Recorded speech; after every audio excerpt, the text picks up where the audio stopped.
자, 오늘 말씀을 보니까 평상시에 안 쓰던 단어, 특별한 단어 한 가지가 나오는데, 아까 읽어주신 빌립보서 4절에 이렇게 되어 있어요. 각각 자기 일을 돌볼 뿐더러 또한 각각 다른 사람들의 일을 돌보아 나의 기쁨을 충만하게 하라. 자, 한번 따라해 볼까요? 기쁨 충만. 기쁨 충만. 자, 우리는 충만이라는 말을 쓸 때 성령 충만, 그런 단어는 늘 사용했습니다. 정말 성령 충만해야 되니까 성령 충만은 귀에 많이 익었는데, 기쁨 충만이라고 하니까 기쁨으로도 충만해야 되는 거로구나, 이렇게. 그리고 이제 기쁨으로 충만하려고 하면 어떻게 해야 되나, 이런 생각이 드는데, 그 전에 먼저 기쁨 충만이 주는 한 가지 우리 마음속에 느낌은 뭔가 하면, 기쁨 충만이라고, 그 적당히 기쁜 것이 아니라 기쁨이 차고 넘치는 거예요. 오버플로. 그러니까 이렇게 컵에 물이 있으면 이렇게 물을 채우는 것이 아니고, 물이 계속 흘러서 계속 흘러 넘치듯이 기쁨으로 충만해서 기쁨이 계속 흘러 넘치는 그런 삶이 가능하다고, 이런 생각이 들면서, 만약에 누군가가 그렇게 기쁨으로 충만한 삶을 산다 그러면 아마 그런 사람들은 특별한 사람일 거야. 왜 그런가? 보통 사람들은, 여러분 기쁘세요?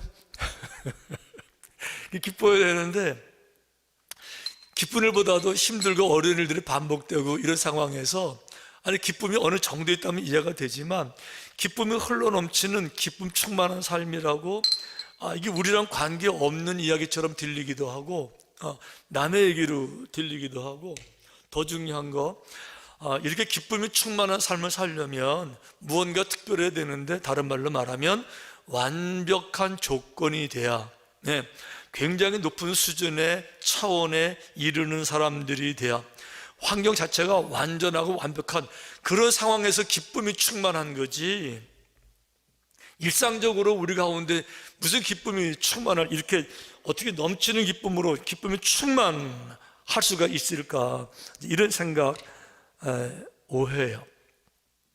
착각입니다. 우선 중요한 거는 이 기쁨만 그런 것이 아니고, 인생에게 주어지는 모든 좋은 영역을 설명하는 단어들이 있어요. 예를 들어 말하면 사랑이라는 단어. 그러면서 누군가를 정말 사랑 못하는 이유가 상대방이 부족해서라고 핑계를 대면서 사랑하지 않는 자기를 합리화시켜요.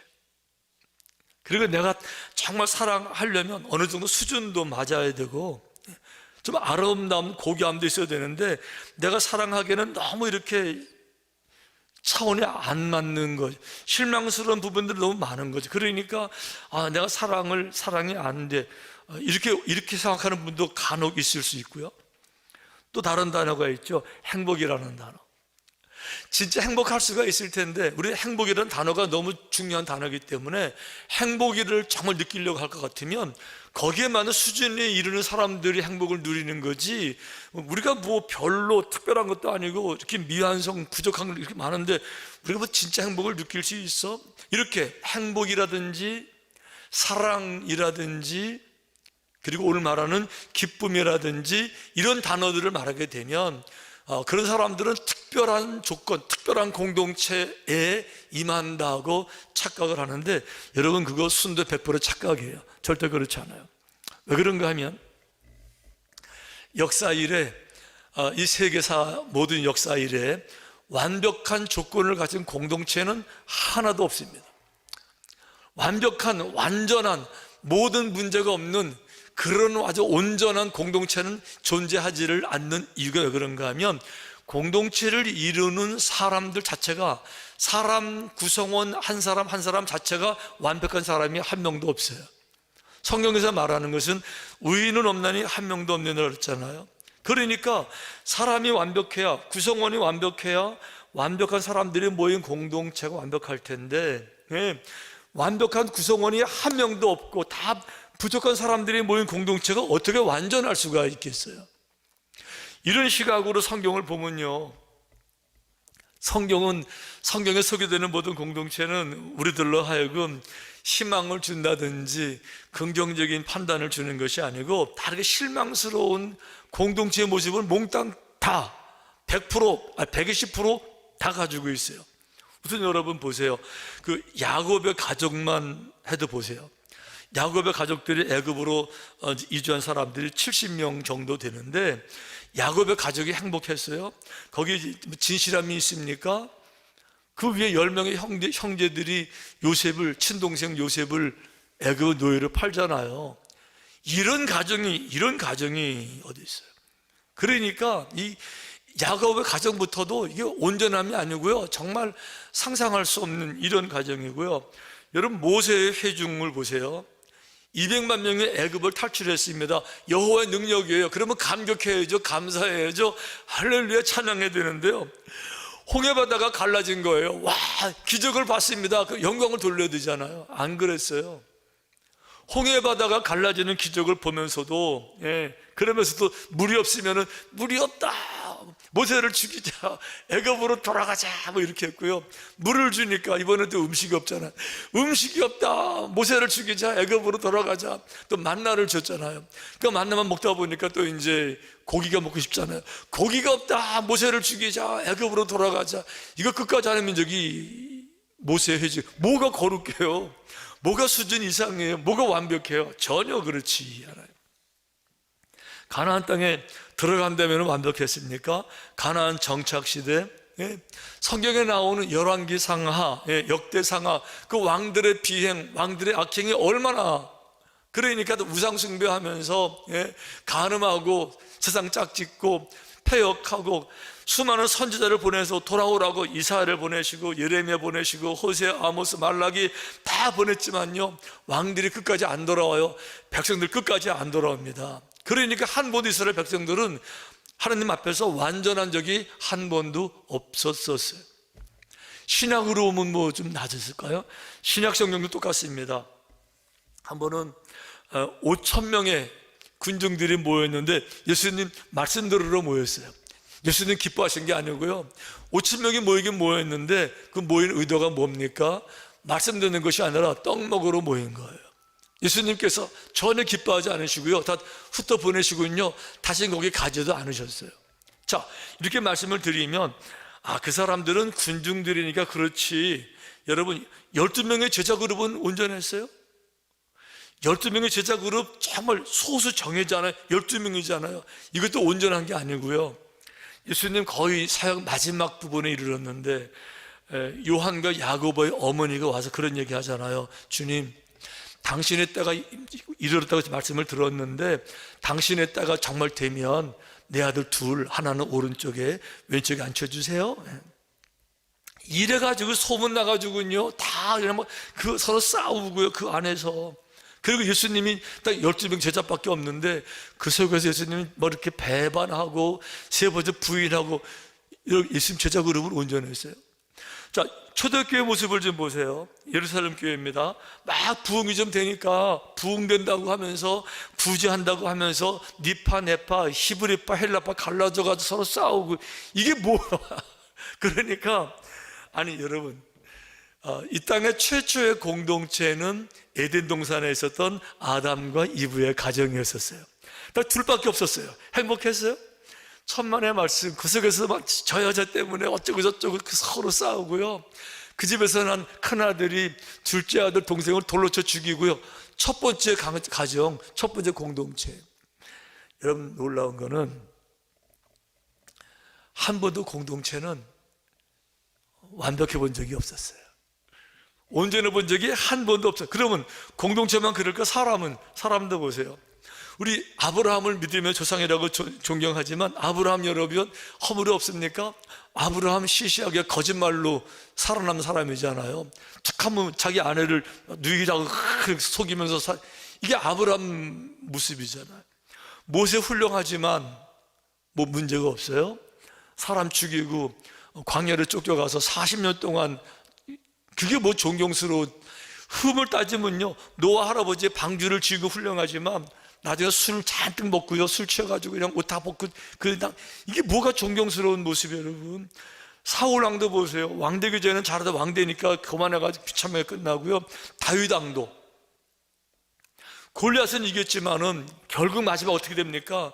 자기 부하 장수의 아내를 빼앗으려고 자기 부하 장수 충성된 우리아를 죽이잖아요.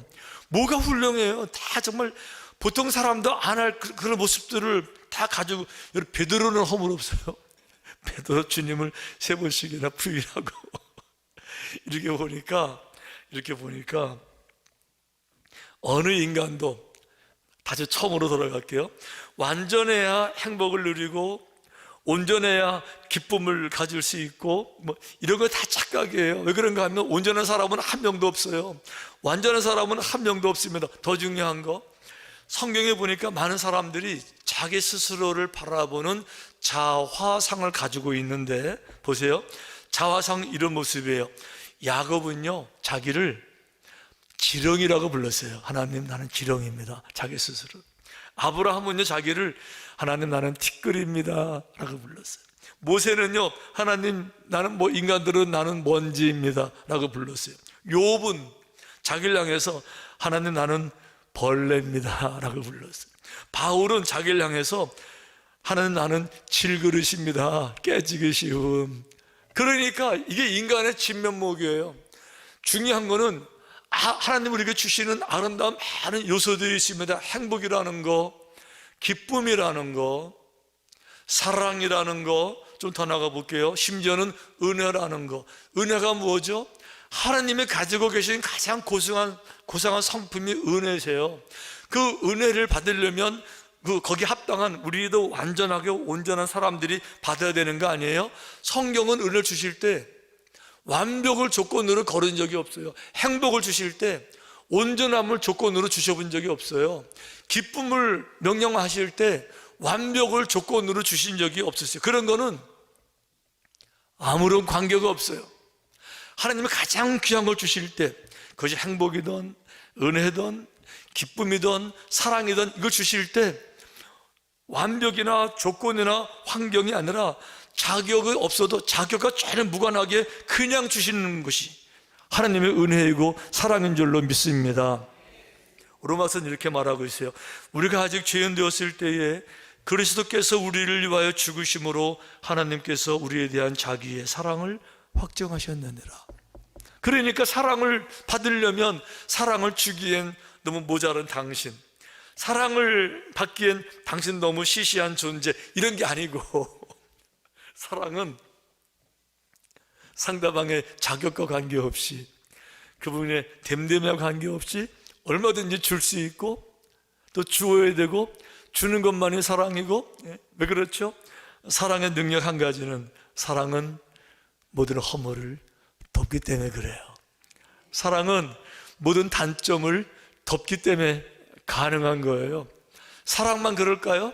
행복도 마찬가지죠. 행복은요, 모든 상황을 넘어서 주어지는 거고요. 은혜, 우리가 죄인 되었을 때, 죄인은 받을 자격이 아무것도 없다, 그런 뜻인데, 그런 죄인 되었을 때 오히려 사랑을 은혜로 받잖아요. 그래서 은혜라고 부르는 거예요. 자격 없는 자에게 주어지는 거기 때문에, 그래서 은혜라고 부르게 되는 거죠. 예를 들면 그런 거예요. 태양이 떠오르는 일몰을 좀 보세요. 일몰.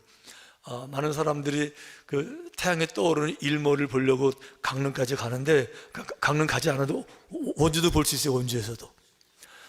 원주도 어떻게 볼 수 있는가 하면, 원주에서는요, 해가 어디서 뜨죠? 원주 살면서도 아직 모르세요? 자, 원주는 해가 어디서 떠요? 취약산. 제가 어느 날 취약산에서 해가 뜨는 걸 제가 봤어요.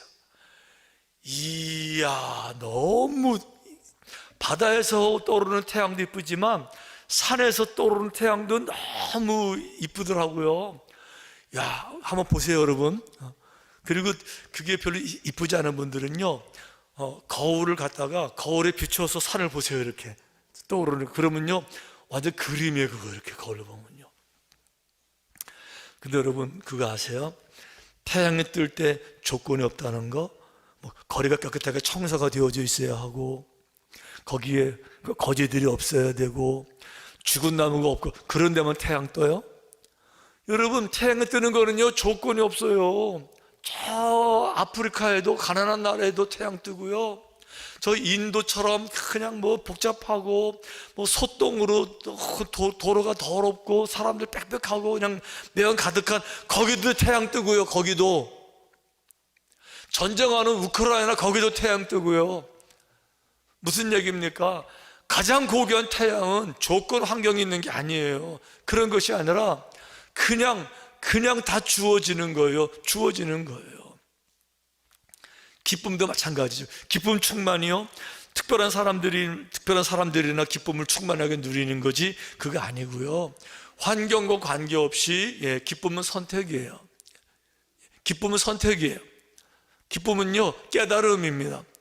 기쁨은 내면의 능력인 거죠. 오늘 특별히 성경을 보니까 그러면 어떻게 하면 기쁨으로 충만할 수 있는데, 이 얘기를 몇 가지로 나눠서 해주고 있어요.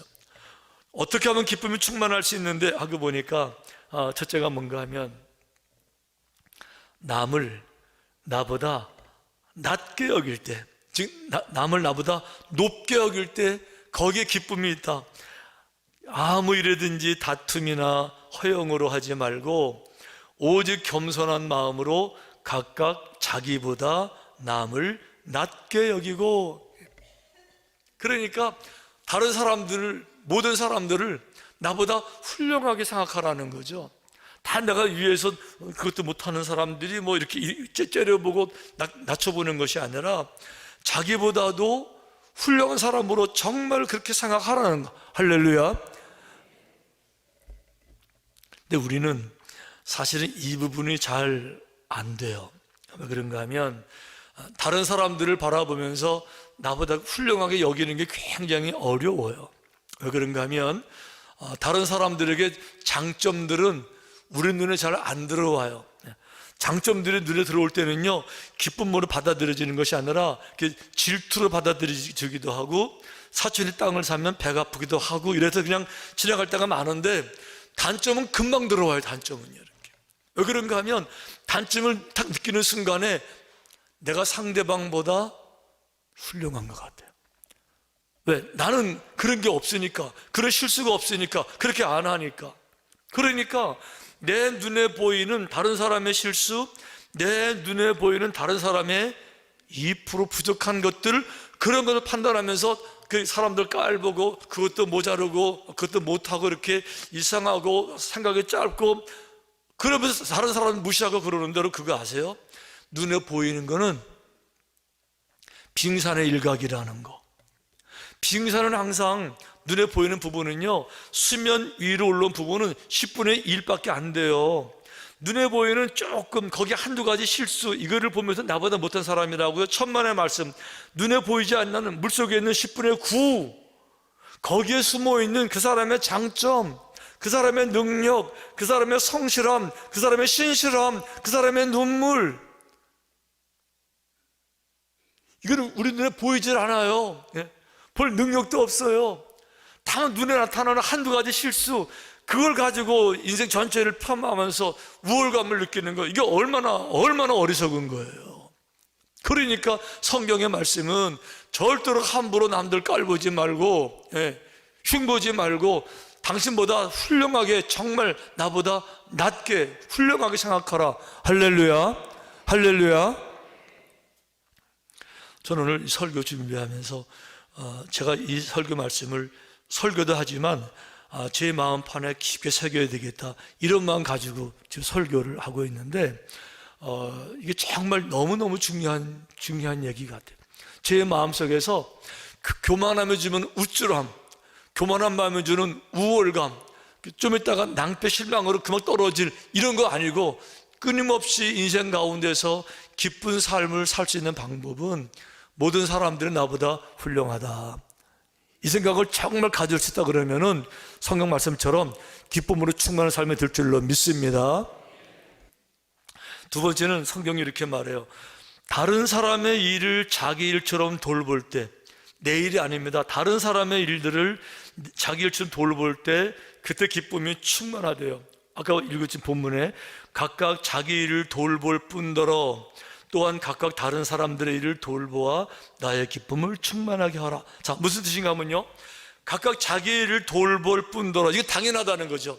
자기 일 당연히 돌봐야죠. 뭐 기본적으로 이거는 끝, 자기를 돌보세요, 끝. 그런데 거기서 끝나면 안 된다는 거예요. 그런 기쁨이 안 생긴다는 겁니다. 어떻게 해야 돼요? 다른 사람의 일들을 돌볼 때, 다른 사람 누구요? 다른 사람의 눈물, 다른 사람의 아픔, 다른 사람의 한숨, 다른 사람의 기쁨, 다른 사람의 꿈, 같이 협력하고 돕는 이 사랑을 실천하게 될 때 내 속에서 기쁨이 충만하게 될 줄로 믿습니다. 이게 왜 그럴까? 왜 그럴까? 보세요. 우리 인간이 느끼는 슬픈 감정의 기복은요, 이게 정상이 있어요. 높은 단계는 요 정도가 이제 기쁜 단계, 좋은 단계, 그리고 이제 다운되게 되면 요 정도가 이제 우울하고 이제 슬프고 외로운, 기분 좋았다 나빴다, 요건 정상이에요. 정상이에요. 그런데 성령께서 우리 마음에 계실 때, 정말 성령님이 내 마음에 계시잖아요. 여러분 마음에 계시잖아요. 그런데 성령님이 내 마음에서 아주 근심하실 때는요, 이 정신적으로 우울한 상태에서 더 내려가요. 정신적으로 우울한 것이 아니라 영적으로 우울한 게 느껴지기 때문에 성령님이 슬픈 생각이 내 영에 전달이 되고 내 영의 슬픔이 내 정신에 전달되기 때문에 정신적으로 우울한 상태보다 더 내려가서 마음이 너무 깨름칙하고 너무 찜찜한 거예요, 여러분. 반대로 말하면 성령님이 내 마음에서 너무 기뻐하실 때는 이 좋은 상태보다도 성령님의 기쁨이 내 영의 기쁨으로 전달이 되고 내 영의 기쁨이 내 정신의 기쁨으로 전달되면서 정상적으로 기쁜 상태보다도 더 기쁜 상태가 되는데, 언제 성령님이 그걸 기뻐하실까? 언제요? 주님의 뜻이 이루어질 때, 주님의 뜻이 실천될 때, 사랑이 전달되고 사랑이 이루어질 때, 아버지께 영광을 돌릴 때, 성령께서 기뻐하실 때 성령의 기쁨이 내 영에 전달되고 영의 기쁨이 내 정신에 전달되면 내가 기쁨이 충만하게 될 줄로 믿습니다. 할렐루야. 이 얘기 지금 하고 있는 거예요, 성경이. 중요한 거는 누구든지 간에 자기밖에 모르는 사람들은 이 세계를 경험할 수가 없어요. 자기밖에 모르는, 내일밖에 모르는 사람들, 나만을 위해 살아가는 사람들은요, 이 성경이 말하는 이 충만한 기쁨의 상태가 무슨 말인지도 모르고 경험되어지지도 않는, 왜 그런가 하면 자기밖에 모른다는 것은 우물한 개구리. 아무리 많이 가져도, 아무리 많이 누려도, 아무리 높아져도요, 우물 안을 벗어나지 못해요. 그래야 우물이에요. 그래서 이 기쁨의 세계를 모르는 거예요. 나를 열어서 나누고 다른 사람 눈물을 살펴보고 사랑을 흘려보내고 그때 성령의 기쁨이 내 마음에 충만하게 느껴짐으로써 진짜 벅찬 감동의 기쁨이 될 줄로 믿습니다. 여러분, 함께 기뻐하려면 자격이 완벽해야 된다고요? 수준이 높아야 된다고요? 착각이에요. 악한 생각이에요. 사랑하려면 어느 정도 수준이 나랑 맞아야 된다고요? 잘못 생각하시는 거예요. 미움은 다툼을 일으켜도 사랑은 허다한 모든 허물을 가려내느라. 사랑은요, 허물이 있어서 충분히 가능해요. 행복은요, 부족해도요, 충분히 행복할 수 있어요. 기쁨이요, 우리 조금씩 부족해도요, 저 기쁨으로 충만할 수가 있어요. 충만할 수가. 어떻게 해요? 나보다 남들을 낮게 여기고, 그리고 주님의 시선으로 서로를 바라보고, 어떻게 해요? 나와 관계없다, 내일만 중요해, 이것이 아니라 내일이 아니더라도 다른 사람 일을 돌보고 주님의 뜻을 이루려고 하는 그런 마음을 나누게 되면 그런 공동체가, 그런 가정이 기쁨으로 충만한 삶을 살게 될 줄로 믿습니다.